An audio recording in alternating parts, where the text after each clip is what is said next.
자, 문재인 대통령이 비정규직의 정규직화, 즉 공공기업의 이 문제를 발표하고요. 또 이어서 어제는 미세먼지 감축에 대한 응급대책으로 30년 이상 된 노후 석탄 화력발전소를 일시 가동 중단을 지시를 했습니다. 자, 대통령이 직접 챙기는 미세먼지 대책기구를 가동하겠다고도 했습니다. 그래서 정부는 전국에 있는 30년 이상 된 화력발전소 10개 중에 8개를 임시적으로 6월 한 달간 일시적 가동 중단을 하고, 남은 2개는 이 전력 수요가 높고 대체 전력 수급 비용이 높아서 이렇게 뺐다라는 겁니다. 지역적으로 봤을 때 대체할 어떤 전력을 확보하기 어려워서 2개는 놔놓고 8개는 한 달간 문을 닫는다고 합니다. 자, 그러면서 미세먼지 발생이 많고 전력 수요가 낮은 3월달부터 6월달까지 4개월간 노후 발전소 셧다운을 앞으로는 정례하기로 했다. 즉 이번에는 6월달만 닫지만은 앞으로 3월에서 6월까지 미세먼지가 높은 이런 시즌에는 그때 또 전력 수요가 이제 겨울이 지나서 좀 떨어지고 여름이 또 안 되어서 에어컨 수요가 없는 가장 낮은 봄철에는 이 화력발전소를 운영하지 않기로 한다는 겁니다. 자, 문재인 대통령은 이 노후발전소 10개를 자신의 임기 5년 내에 전부 폐쇄하고 폐쇄 시간도 최대한 앞당겨서 하겠다라고 이야기를 하고, 또 추가로 건설 중인 화력발전소 가운데, 공사 중인 화력발전소 가운데 공정률이 10% 미만인 것, 즉 이제 텄닦기 하고 거기에다가 이제 콘크리트 부으려고 하면 한 10% 되겠죠. 이 부분에 대해서는 지금 9개라는데요. 완공을 원점 재검토하겠다. 그 말은 뭔 말인가 하면 아예 그냥 안 짓는 방향으로 고려를 하겠다. 이렇게 말을 하고 있습니다. 자, 미세먼지가 심한데 이 화력발전소 8곳을 가동 중단을 해봤자 저감 대책은 당장 1~2%. 중국에서 미세먼지 조금 더 날라오면 뭐 그거 중단하거나 안 하거나 아무런 이런 효과도 없을 겁니다. 자, 제일 그 발전 단가가 싼 것은 원전이고 그 다음에는 석탄이고 LNG가 제일 높죠. 그래서 이 원전은 안전성 때문에, 그 다음에 화력발전소는 대기 오염, 지금 석탄 화력발전소는 대기 오염 때문에 문제가 있어서 앞으로는 천연 액화가스 발전소를 40에서 60으로 이렇게 가동률을 높이기로 했다는 겁니다. 자, 제가 전에 이야기를 많이 하지 않았습니까? 원전 없애도 지금 가동률이 40%밖에 안 되는 LNG 발전소가 대안이다. 작년에 제가 이야기 수도 없이 많이 했지요. 그래서 LNG 발전소를 높이고 지금 석탄 화력 발전소는 문을 닫아도 충분하다 하는 건데, 지금 이 화력 발전소 10개를 문을 닫아도 LNG 발전소의 가동률을 60%로 올리면 충분히 가능하다는 겁니다. 그런데 문제는 뭔가 하면 지금 원전도 좀 심각한 문제입니다. 지금 아직 짓지 않은 신규 계획을 잡고 있는 원전 6기를 건설 취소하고 공정률이 27%인, 즉 지금 공사를 하고 있는 원전 신고리 5호기, 6호기를 공사 중단하고 노후 원전인 월성 1호기를 폐쇄하고 앞으로는 원전의 설계 수명이 다하는 즉시 원전은 차례대로 문을 닫아 가겠다라는 내용입니다. 자, 결국은 한국의 발전 방향은 이 LNG 발전소 중심으로 가게 되고요. 그걸 또 보완하기 위해서 신재생에너지를 4.7% 현재인데 2030년까지 20%를 옮기겠다라는 부분입니다. 자, 그러면 이제 기존에 짓고 있는 공정 10% 이하의 발전소들을 문을 닫고, 또 기존에 짓고 있는 공정 27% 수준인 이 원전도 이렇게 중단을 하고, 이렇게 되면 지금 화력발전소의 공사와 설계에, 또 원전의 공사와 설계에 들어간 돈이 4조라는 겁니다. 근데 화력발전소 9개 중에 8개가 민자발전소라서 짓고 있는 것을 공사 중단하면 소송이 들어오겠지요. 자, 그래서 석탄발전소가 중단된 것만으로는 전기료에 영향이 없겠지만은 신규 원전을 중단을 하고 기존에 지으려고 하는 석탄발전소를 백지화할 경우에는 전기료를 25% 올려야 된다는 겁니다. 지금 현재 가동 중인 노후 화력발전소 이걸 중단해봤자 이 비중이 3%밖에 안 되기 때문에 별 문제는 없고요. LNG 발전소를 더 돌리게 되면 추가 비용 부담이 한 600억 정도 더 늘어난다. 그래서 0.2% 정도의 인상 요인밖에 없다 이야기합니다. 그러면 지금까지 이 정도밖에 안 되는 걸 가지고 그렇게 화력 석탄 발전소를 뗐는가?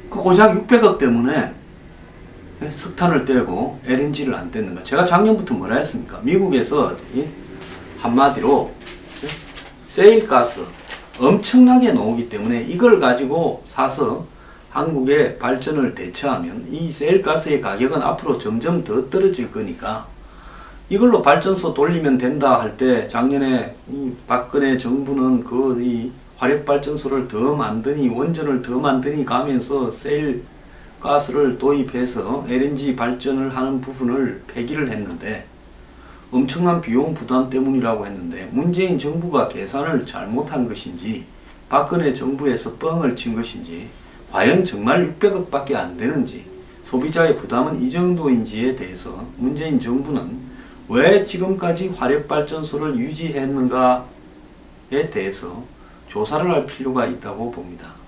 그러지 않고는 한마디로 도무지 납득이 가지 않는 문제가 많습니다. 자, 우리가 여기서 문 대통령이 미세먼지 문제나 석탄 화력발전소를 앞으로 LNG 화력발전소로 바꾸어 가고 또 원전을 새로 짓지 않고 노후한 것은 문을 닫고 차례대로 시간이 되면 문을 닫아서 점진적인 원전 폐쇄 정책으로 간다라는 부분에 대해서 제가 그 방향이 틀렸다고 이야기하는 건 아닙니다. 방향은 옳은 방향이라고 저는 보고 있습니다. 사실 대한민국에는 전력 마피아의 힘이 워낙 이 관료나 정치권에 미치고 있기 때문에 전력 정책의 방향을 수정하는 것이 쉽지 않은 일입니다. 제가 원전의 문제에 대해서도 누구 못지않게 문제를 많이 제기했고 석탄 화력발전소를 미국에서 지금 어마어마한 양으로 쏟아져 나올 LNG 세일가스로 왜 전환을 시키지 않는가에 대해서도 많은 이야기를 했던 사람입니다.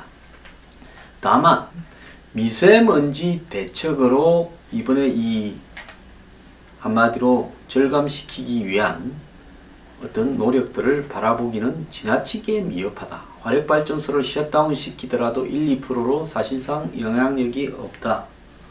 그렇게 본다면 문재인 대통령이 이번에 이야기한 이 대책들은 국가의 전력 수급 기본 계획 대책이다라는 겁니다. 그래서 국가가 전력이 필요한데 그 전력을 어떤 방식으로 공급해 가는가. 그러면 석탄 화력, LNG 화력이 있고 그 다음에 이 기름을 떼는 화력발전소가 있을 거고 수력은 비중이 얼마 안 되고 재생에너지가 있고 원전이 있을 거 아닙니까? 근데 원전 비중을 점차적으로 없애가고 석탄 화력발전소를 LNG 방향으로 간다. 그리고 지금 현재 미미한 비중밖에 되지 않는 신재생을 LNG와 함께 공급해 간다. 이것은 국가의 전력 기본 계획의 수정이고 그야말로 미세먼지에 대한 본질적인 부분을 이야기를 하자면 우리는 1년 내내 석탄 화력발전을 뗍니다. 1년 내내 이 디젤 차들이 길거리를 다닙니다. 1년 내내 미세먼지를 발생시키는 공장이 돌아갑니다.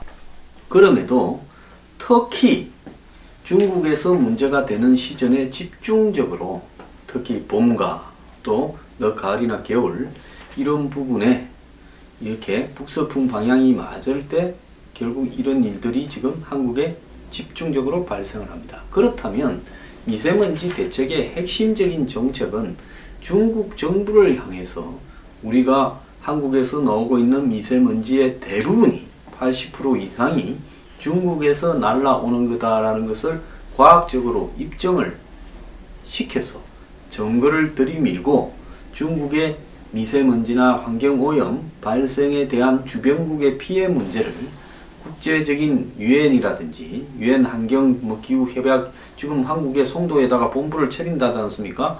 거기에 주요 의제로 이 문제를 올리고 미세먼지 문제에 대해서 대책을 발생하지 않은 채 공장을 돌리는 중국의 생산품에 대해서는 수입 제한을 가하도록 한다든지 여러 가지로 국제적인 문제 제기를 하는데 앞장서야 될 나라가 한국입니다. 지금 미세먼지가요, 한국에 심하지 일본에 가면 한국만큼 안 심합니다. 동경에 가서 내가 저기 일본의 미세먼지 문제를 별로 본 적이 없습니다. 그렇다면 궁극적으로 미세먼지에 대한 대책을 석탄 화력발전소를 LNG와 그 다음에 신재생에너지로 바꾸는 이 부분은 국가가 장기적으로 환경 문제를 위해서 전력 수급 계획을 바꾸어 가거나 안전을 위해서 바꾸어 가는 대책이지, 미세먼지하고 연결시켜서 이 문제 대책을 발표하는 것은 좀 오버하거나 잘못된 부분이다라는 부분이고요. 그 다음에 문재인 정권이 하나 알아야 될 부분은 뭔가 하면, 지난번에 인천공항에 비정규직을 정규직화하는 부분에 대해서 문재인 대통령은 문답에서 이 직위의 안정성을 무기계약직처럼 해주는 거지 월급을 당장 정규직처럼 해줄 수 없다라는 문제를 지적을 했습니다. 자, 그렇다면 지금 비정규직의 정규직화를 이렇게 공항공사에 가서 이벤트로 하는 게 아니라 우리 사회의 비정규직 문제가 정부 공기업에는 얼마나 있고 또 실제 정부의 공무원에게서는 얼마나 있을 수 있고, 지금 그렇지 않습니까? 정부의 각 종합청사나 이 곳곳에 가면 경비원도 있고 그게 청소하는 사람도 있고 이런 사람들 다 그 외에도 또 공무원들 중에 이 계약직 공무원들이 많이 있습니다. 자, 그 다음에 민간기업에는 정규직과 비정규직과 사내 하청이나 파견 근로나 그 다음에 더 나아가서 아르바이트 일용직들이 얼마나 있다. 이런 것들을 놓고 전체적으로 비정규직을 어떻게 정규직화해가는 부분에서 방향을 제시하겠다. 다만 월급을 당장 정규직처럼 만들 수는 없다. 하지만 정규직도 이 비정규직 문제를 같이 안아야 되기 때문에 일정하게 자기 희생을 할 필요가 있다. 그 방향에서 전체적으로 1차적으로는 어디부터 해서 그 다음에는 뭐 어디 해서 전체적으로 우리 사회의 비정규직을 없애가는데 가장 핵심적인 문제는 정규직 한국노총이나 민노총의 월급을 낮추어야 된다. 이 문제가 본질이라는 겁니다. 이번에 인천공항공사는 한국노총 소속인데 정규직이 비정규직을 중심으로 민노총이 조직화를 하려고 그러다가 이 부분 때문에 문제가 걸려 있다는 겁니다. 당장 문재인 대통령의 노동개혁의 문제의 핵심은 뭔가 하면 이 정규직을 비정규직을 정규직화하는 부분에 있어서 그 부분이 얼마나 확산되어 갈 수 있을 거냐, 그 회사만 주어질 거냐, 그리고 또 이런 것들을 공기업 전체, 공공기관 전체에 확산시키면 비용이 얼마나 들어가냐, 31만 명이 더 정규직이 된다. 그러면 이 정권의 방향은 무엇이냐?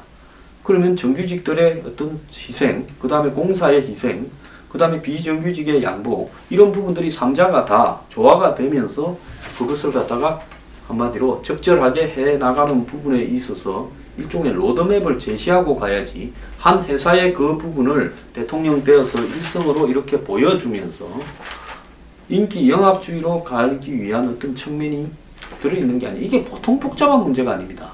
그렇다면 대통령이 되어서 지금 임기 며칠 만에 그렇게 발표하는 것보다 이 문제에 대한 복잡한 어떤 시각, 그리고 복잡한 내부 알력, 그리고 복잡한 이해관계들을 어떻게 조정해서 어떻게 해 나가겠다고 차분히 한 두세 달 지나서라도 정리해서 발표하는 것이 맞지 않았나, 이런 생각이 들고요. 정부의 부분에서 어떻게 해 가겠다라는 문제는 문제가 가지고 있는 명분이나 우리 사회의 심각성 때문에 대통령이 하겠다고 하면 해질 겁니다. 그렇다면 1차적으로 정부나 공기관, 공기업에서는 얼마든지 할 수가 있어요. 그러면 그런 부분을 어떻게 해 나가겠다라는 걸 이야기하면서 민간도 어떻게 해 나가는데, 대신 여기에서 서로가 자기 희생을 좀 하자라는 메시지도 전달되어야 되고, 국고에서 부담해야 될 부분은 얼마다라는 부분도 전달해야 되고, 앞으로 민간은 어떻게 가야 된다는 걸 이야기해야 되는데, 그 이해관계자들의 심각한 문제는 도외시하고, 다만 그냥 쉽게 발표할 수 있는 부분만 발표해 버린 거라는 겁니다. 모든 세상의 개혁에는 다 저항 세력이 있고, 개혁에는 손해를 보는 세력이 있어서 저항하기 때문에 이 비정규직 문제가 해결이 되지 않는다는 것은 너무 잘 알 거예요. 그런데 이 정부 기관 중에서도 지금 최근에 흑자를 낳아서 이렇게 비정규직을 정규직화를 할 수 있는 여력이 있는 인천공항공사를 선택해서 거기만 이 문제를 발표하는 대상으로 삼는다면 모든 공기업이나 공공기관들이 인천공항공사 같지가 않습니다.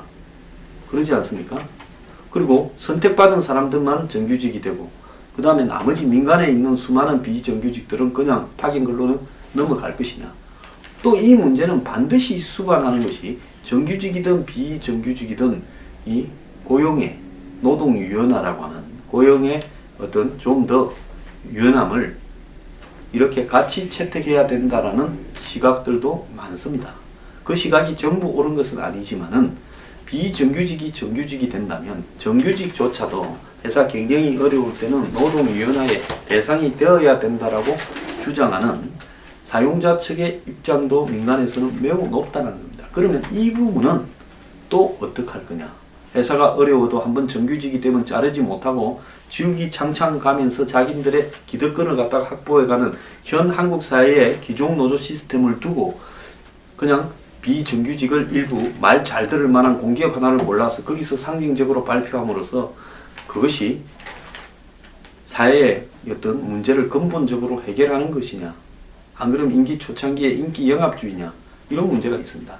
이번에 이 미세먼지 발표는 사실은 미세먼지 대책이라기보다는 전력 수급 기본 계획에 대한 변화를 의미하는 건데, 이 문제는 환경 문제일 수도 있고 더 나아가서 이 국민의 안전성에 관한 문제도 있는 건데, 이걸 미세먼지와 뒤섞어서 이야기를 했습니다.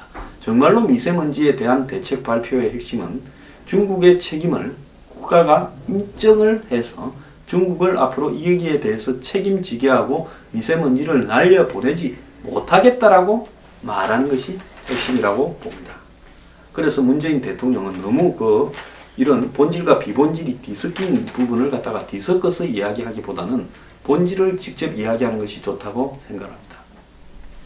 문재인 대통령은 본질과 비본질을 뒤섞어서 말하기보다는 시간이 걸리더라도 본질적인 개혁에 칼을 들이밀어야 되고 본질적인 문제에 접근하는 방법을 이렇게 이야기해야 된다 봅니다.